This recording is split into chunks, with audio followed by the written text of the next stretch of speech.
If I had to recommend the game to someone, I'd say just play it for 10 minutes and then that's all they need to do. There's so much detail, there's so many different options, you lose yourself in it almost. It does take over your life a little bit, but no, it's a cracking game when you get playing it. You just want to play one more game and one more game. I've lost a girlfriend to it. It's a deep thing. You do end up believing that you are up there with the greats of world football management. You want to get better, you want to get further up the league, you want to win things, you want to take your favourite club to the highest possible position you can get them in. Nothing beats it. Nothing beats it. The Sports Interactive story officially started in 1994 when the company was formed by Oliver and Paul Collier in Islington in North London. Oliver and Paul were two schoolboys in school up in Shropshire and realised there wasn't really a football management game on the market that they enjoyed enough. So, like you do, decided to make one themselves. One day one of their friends suggested that they actually sent it down to some publishers down in London. Amazingly, one of the publishers thought that it was really good and decided to pick it up, and they signed to Domark, who later became Eidos, in around '91, and it sold quite well, well enough to get a sequel anyway, and there's been a game released every year since then. Football Manager is more of a job for me. I'd like to say I play it every day without fail, good 2 hours minimum. Good 12-hour stint, something like that. When you get into it, you know, that's the crazy thing, you forget what time it is. Woke up dead early and I played on it till like 6 o'clock like the next day, and I only ever left the computer once. Our relationship with Sega has been very strong since we signed with them. I mean, the good thing about working with Sega is they really do understand development and understand that it's the dev studios that make the games and really leave us alone.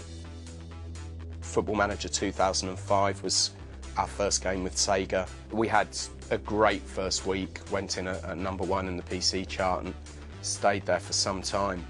We had delivered the best game that we'd ever made and had worked incredibly hard to make sure that that was the case. You don't have to play football to like the game. I don't play other kinds of games, it's the only game that I would ever play. It's almost in a market of its own. I think it's the fact that you feel completely in control of it, you know, every little thing you can manipulate, and you think if something goes wrong it's your fault. You celebrate wins and stuff, and obviously if you win the league or something you're pretty chuffed, so it's just you just keep playing it. And the winner of this beautiful purple award goes to Football Manager 2007.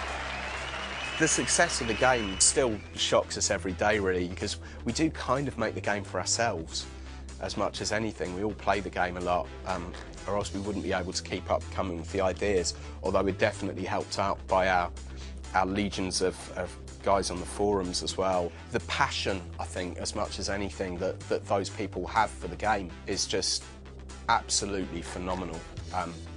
And again, it's something that really keeps us going.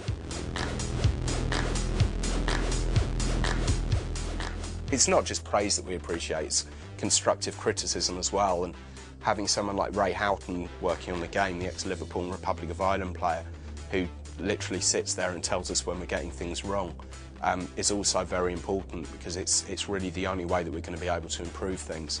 My role here at Sports Interactive really is the match engine. You know, we'll go through certain aspects of the game where I think it needs improving, little mistakes where players are running where they shouldn't be running. And it's not perfect, we'll never get it perfect, because football isn't a perfect game itself, but we try and make it as realistic as we can. I'm one of them individuals that's always looking, you know, for where the mistakes are to try and improve it and make it better and better. That's what we want to try and do with the game each year, get it closer to the real thing. You just get to be Arsene Wenger or Ferguson for like a day, don't you, and like feel dead powerful. My skill as a manager, I'd like to think it would be transfers, yeah, picking up players on the cheap and turn them into the new Rooney or Henry. Always getting youngsters to build and play, give them experience for the following season. The good 16, 17-year-olds that you pick up in the game now do turn out in real life to be good 16 and 17-year-old players, so it's definitely a little bit more realistic. You can't really get a better endorsement for what you do than when people who are involved with football on the management side or the playing side actually play the game. Jerzy Engel, the Poland manager a few years back, was asked the best way to learn how to be a football manager, and he turned around and said that you should play our games, which was pretty cool to see that in the press. We've had Chelsea's ex-chief scout admitting that he uses our database to go and look at players. It's just really cool and means a hell of a lot to us. If you're a non-league manager and you don't have a scouting system because you can't afford it, it's not the daftest thing in the world, really, to just use that as a tool. The game gets stronger each year, and we're also very proud that the sales and the critical acclaim have gone up each year as well. With FM 2008, I think we had 22 weeks at #1 in the UK. It's also become our second game to sell 1 million units around the world, which is, again, something that we're incredibly proud of. Each year that we have success, we want to better it each year. We know that we have to keep raising the bar, a victim of our own success, if you like, in a way.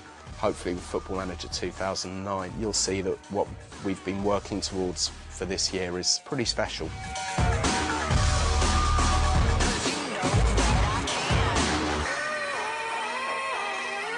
I'm always excited about a new version coming out. There's always new perks to it, a new little twist, so definitely good fun playing it. Can't wait, I'll be the first one to buy it.